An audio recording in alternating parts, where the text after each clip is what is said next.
हाय दोस्त, राधे राधे। मैं अब सासाराम से जा रही हूँ मुजफ्फरपुर। ठीक है, अभी मैं स्टेशन पे हूँ।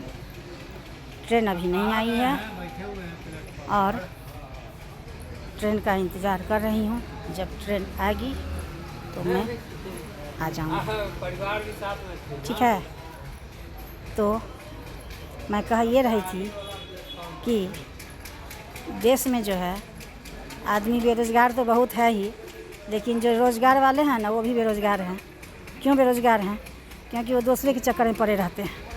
कौन क्या कर रहा है नहीं कर रहा है, अपना काम पर ध्यान नहीं है, लेकिन दूसरे के काम पर बहुत ध्यान रहता है। ठीक है, कौन रील बना रहा है, कौन वीडियो बना रहा है, कौन क्या कर रहा है नहीं कर रहा है। अपना जीवन जियो ना। कौन क्या कर रहा है उसको करने दो। उसका अपना पसंद है, अपना शौक़ है, जो उसको मन में आ रहा है सो कर रहा है। तुम्हारे ज़िंदगी में तो दखल अंदाजी करने जा नहीं रहा है, तो क्यों परेशान होते हो? परेशान मत हो, अपना ज़िंदगी जियो और कहो राधा राधा।